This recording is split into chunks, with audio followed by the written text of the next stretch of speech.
వాటలో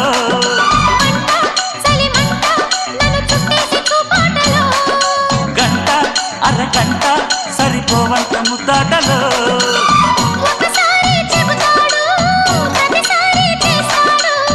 అంటూనే చీపాడు అందంతో రాపాడు